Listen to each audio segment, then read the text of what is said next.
4 of the Street Rodder Tour. We are in Tustin for a morning cruise, and then we will be heading down the coast to Carlsbad to go to the Craftsmanship Museum in the afternoon. So this is where we're starting this morning.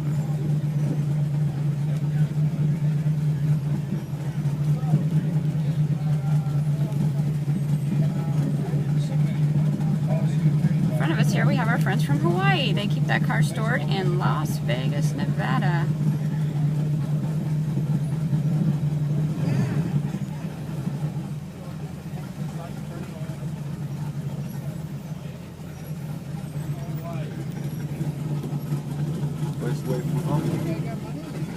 Ways away from home, yep. They're headed back to Hawaii next week after a week's stay in Las Vegas.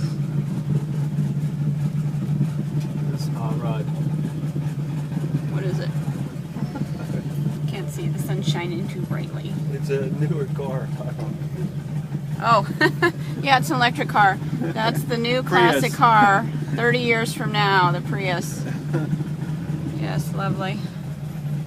There's a Viper here, and we can't figure out if that's considered a classic car because they don't make them anymore, or what the deal is. Well, there's Corvettes too, new one. Yeah, there's Corvettes. See, there's a Corvette. I think that's the local club, though.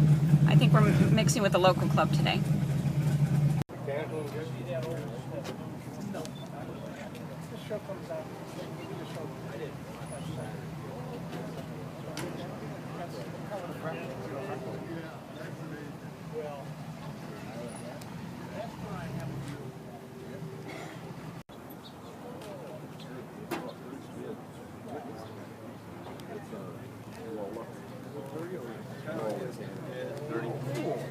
Driver. Looks alright. It must have Cool a down. leak or something because Looks like it's been on the road. I asked the money help no one from Tablet. It says dirty. So. We gotta open it later. Well, does anyone ask what we have in there? They just want to know what's in the Roadrunner. See if it's a Hemi. It'd be nice if it was a Hemi. Did they come with a Hemi? Yeah. Well, some did. No, just not ours. I think it's funny to ask all those questions. Do they come with a Hemi? Well, that car's all original though. Yeah, see, Roadrunner. ours is all original. Yes, I know that.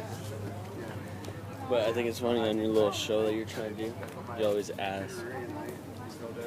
So people want to know. Hide behind your big head. That's what I like, right here. Hide from me. Not so much the flowers on the windshield. Yeah, that's what I like. Like the color. I would drive this puppy around. Not so much about the flathead, but it's original, so. It would probably die on me. That would be a problem. Tell me you like that. I do. I would totally drive around in this. Huh? I love this. Oh, look, they have the original instruction book. Instruction book, Model A.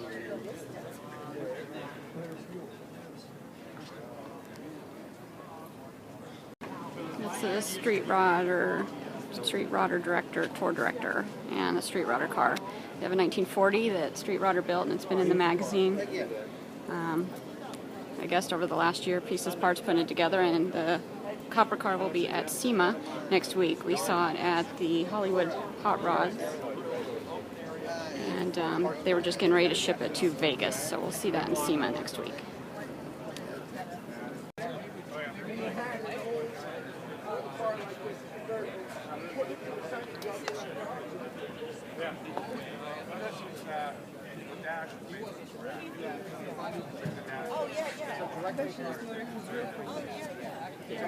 Maybe I take the electric fans off the inside of the cabriolet and just put a shroud and fan blade. A real pretty one like that? In the headlight bar. Yeah. This is nice, the steering rod. Yeah. A million. And straps.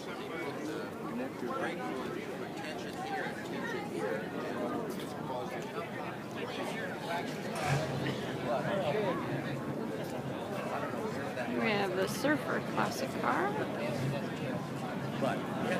And classic car humor. Little dog peeing on the car. How cute is that? Someone even poured water there. Very cool.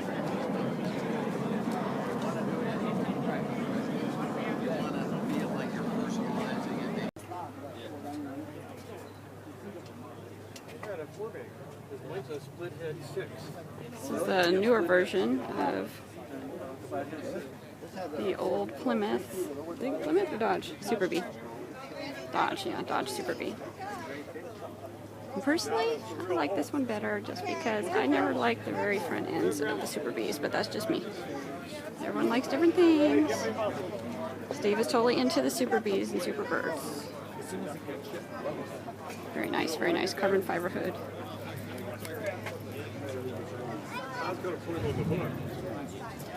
Over here in the yellow car we have a future hot rodder already practicing. Well, along the way, the owners of the Nash, the turquoise and white car, they stopped beside us and said, "Hey, you want to go eat?" We're like, "Cool." So we said we wanted to stop along the beach, so they're from Newport, and they have this secret little cove here. The beachcomber at Crystal Cove is where we're going to be eating. But he was saying this is all protected down here. You cannot build, you cannot, the people that are here, you cannot kick them out. It's been like this since the 70s. And there's a little parking area up top. It's $15, but if you eat here, they will validate your ticket, so you don't have to pay for parking. And after you eat, you can have a nice day out here. Have a nice day out here at the beach. My little cover was probably in the way, so let's go back and see the area one more time. A better picture. And there's a shuttle. It costs $1 to take you from the parking, which is on the left side of PCH. That's Pacific Coast Highway 1, and it'll bring you down here for $1. That part is not validated. You have to pay the little guy in the shuttle. But there you go. Great view, beautiful day. And have some good food. And then we're on our way to Carlsbad, California for our next stop.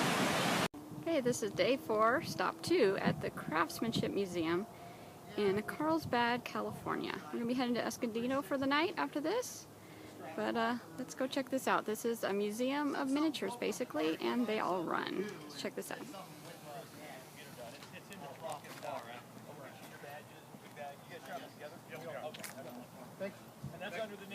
Yeah, well, I haven't had time to do anything with it.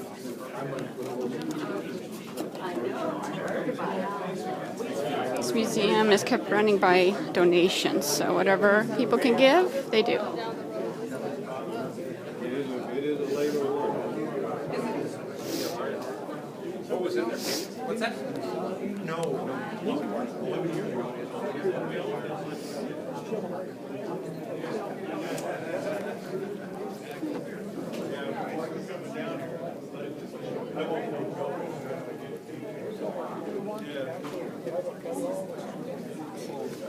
There are places we can point you to acquire prints and plans and kits. That's actually a gas engine. That's called a hidden engine. Yeah, that's a water tank in there, but that is actually a gas engine. No, the water's just for cooling, but it's a hit or miss. Once it reaches a certain the governor opens it like that. We have one. So it has to be done to get it accurate on the scale.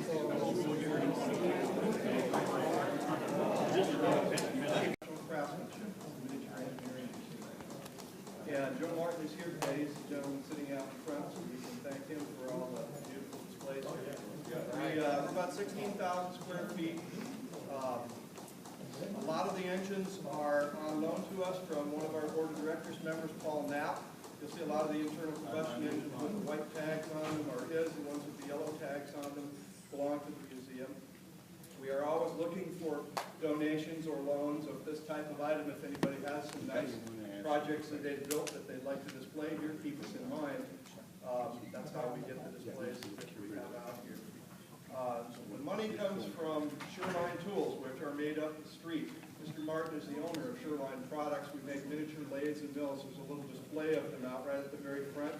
Little tiny lathes and mills are used by watchmakers, hobbyists, model makers, lab technicians, gunsmiths, people who need to make small, accurate parts, and obviously to do things like these little tiny engines and stuff. They're very precise, and the profits from that company go to support this museum through Mr. Martin. So just wanted to let you know how this comes about, and we're happy to have you here. If you have any questions, I'm here. Pam Weiss is here back there. Dave in the shop coat is our shop master, runs the machine shop. Because of the number of people and the machine tools back there, we're not going to open the machine shop today, but normally we have that open and for small groups to go through there and see the machine tools. We let people know what mills and lathes do, how parts are made. We're actually building Dave's building a 5-cylinder radial right now, called a Kinner. But, so we do have a working machine shop. We have a collection of old vintage machine tools in the back, all small, sort of like the size of ours. We have watchmaker stuff. We have miniature guns, and of course a lot of engines and models. So please enjoy yourselves. There's a tag on everything that tells what it is. If you have any questions, again, just let me know, or Joe, or yeah, Craig. Here's some serious miniatures. Those are arrows. And along here is a wrench. You probably can't even see it. A little tiny white circle. There's two little lines in there. The top one is the wrench, the bottom one's the bolt. And here is a drill bit. Yes, that little line there is the drill bit. Is that amazing or what? There's the information on it. It's totally whacked out. Here's a Harley Davidson. What's that? Throttle cable.